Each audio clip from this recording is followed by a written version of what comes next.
trail of the truth for over 40 years. If anything, he's probably the expert. He has spawned most of the researchers you know, such as Zachariah Sitchin and David Icke and so on. He brought them to the public. Jordan has not been credited in half the way that he should be. And I want to do that right here.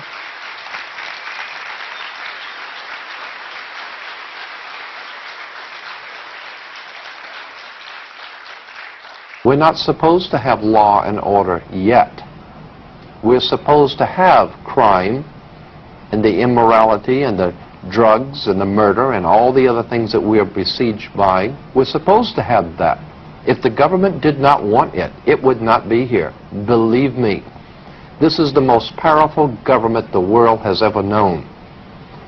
They had the ability to get a hold on Adolf Hitler 50 years ago.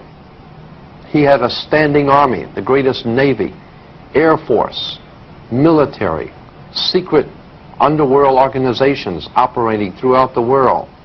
But this government got a hold on Adolf Hitler because it chose to and it wanted to.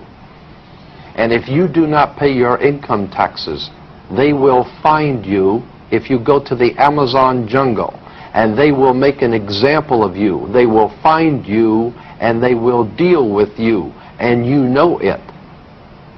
But for some reason they're unable to get a handle on drugs and the crime in the streets for some reason. There is a reason, and that's what we want to talk about. There is a method to the madness.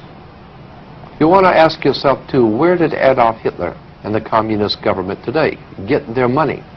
Who financed Stalin? Who financed Lenin, Trotsky? Who financed the communist revolution? You might want to ask yourself, what part did American Wall Street play? The international bankers in New York, in Switzerland, in London, what part do they play in financing people like Hitler, like the communist movement, and God knows what else they're financing throughout the world? Why is it that drugs are brought into this country daily and we're not able to do anything about it? We're not able to do anything about the aliens pouring in across the border. I am here to tell you why. It is very simple. The government gets what it wants. There is a method to the madness, as we said, and we're going to explain that to you. And he's given some of our lead researchers some information, and they've never credited him. Okay, so you may think it comes from them and that they're so smart and brilliant. Believe me, they wouldn't be half the place they are today if it wasn't for Jordan Maxwell. And so we really want to honor him here today. And we're very proud to have him speak at a Project CAMELOT conference. Thank you. Thank you very much.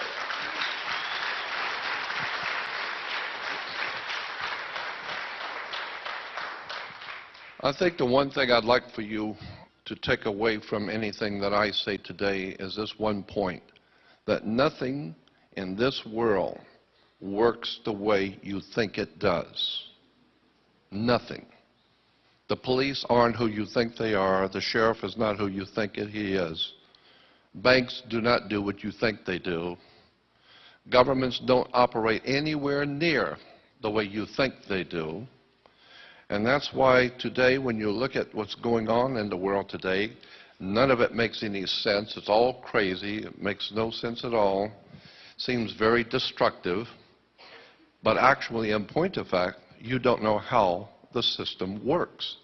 It's working perfectly fine.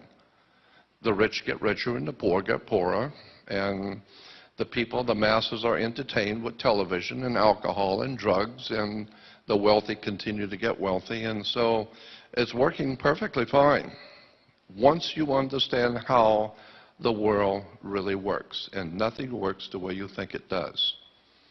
When you begin to break down how government works, banks work, you begin to see a whole world that you've never known. The word I use is occult. Occult simply means hidden.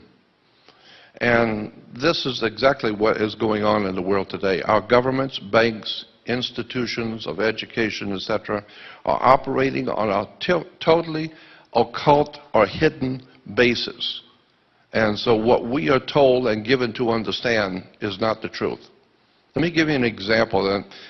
Kids that graduate from high school wear black robes. Judges wear black robes. Rabbis wear black robes because black robes represent the planet Saturn. They are a symbol for the planet Saturn. Saturn was called by the ancient people Lord of the Rings. And Saturn is Lord of the Rings. This is why women were told in the ancient world to listen to their God. And the concept was they would wear an ear ring. Men were to get married before their gods. They would wear a wedding ring. Because the old ancient god of the Middle East, one of the ancient gods of the Middle East, was the planet Saturn. Saturn was directly connected to Yahweh, the Hebrew God. And so this is why even today the Jews celebrate the worship of Saturn. Saturn in the old Phoenician language was called Shabbath. Look up in the Phoenician language.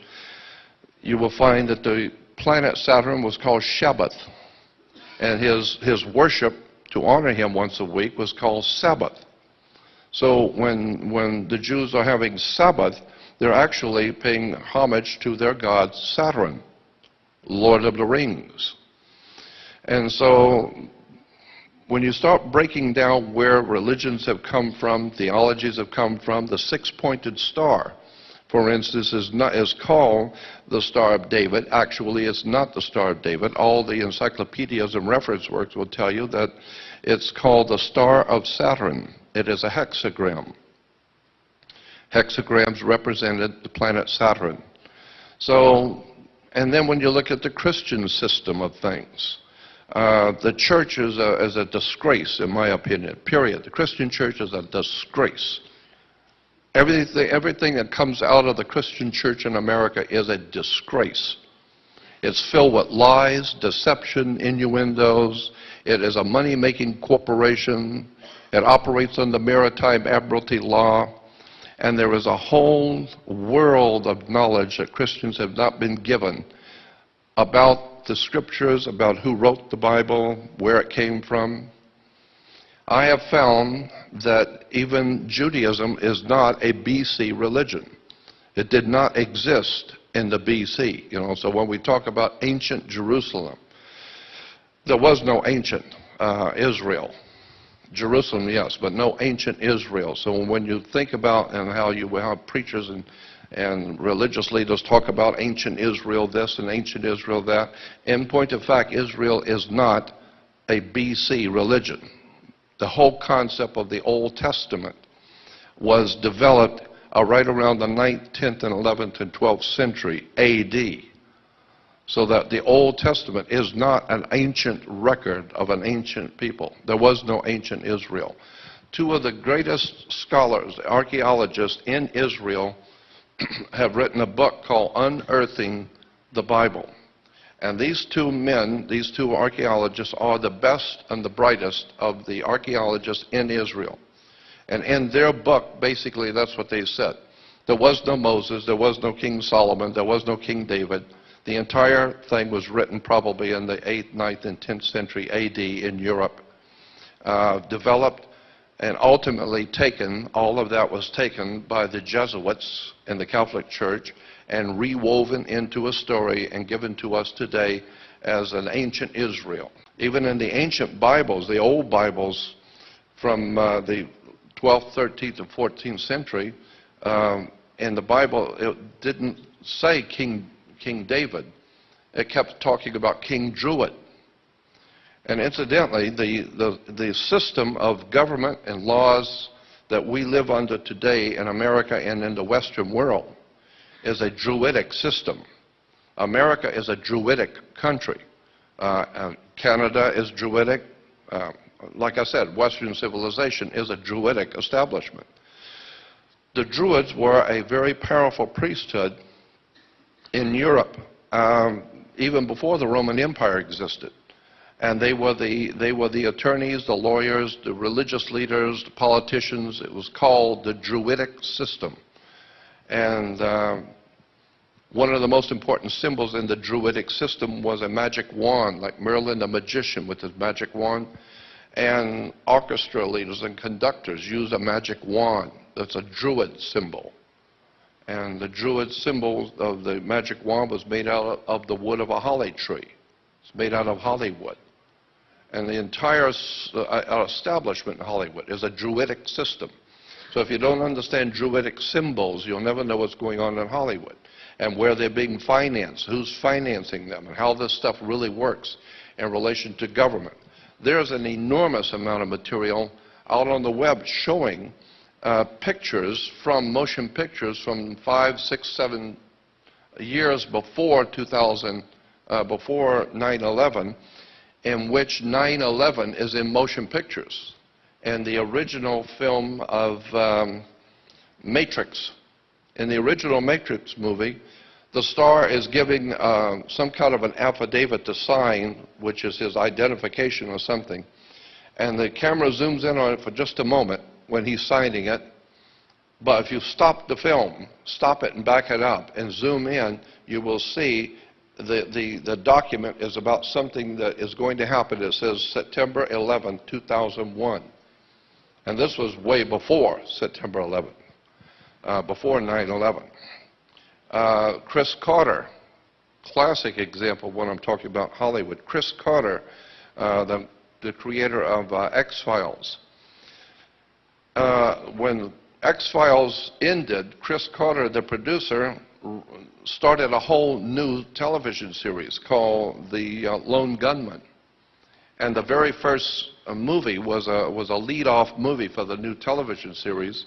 And in that movie, that came out right around February or March of 2001. February or March of 2001, Chris Carter's new television show called Lone Gunman was started on Fox television. And in the very first episode, it's talking about how factions within the U.S. government were going to fly 757s into the World Trade Center and lock them down purposely. And in the movie, you're seeing the planes going into the World Trade Center. That was back in, 8 months before it even happened. Chris Carter is telling you something in the movie. And in the movie, they asked, well, why are these people in the government doing it? And one of the guys in government said, because we need to control the Middle East, we need to control the oil flow, we need to have a dominant place in the Middle East so that we can promote wars, which is good for business. And but that's in a movie, and it shows the planes going into the World Trade Center. General Electric, about 3 or 4 years before 9/11, General Electric came out with a refrigerator in Italy.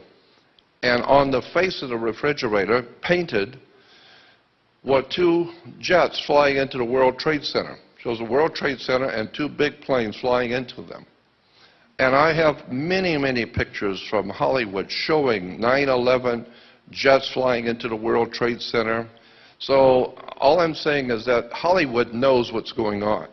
And this whole thing is being orchestrated from behind the scenes to knock down the World Trade Center. I mean, and the day it happened, I became so depressed, I just dropped out of speaking. I no longer toured, I no longer did radio, I no longer talked to anyone, and I've been out of commission for many years because 9/11 just shut me down. As far as I was concerned, I was through with America. I'm through with all of it.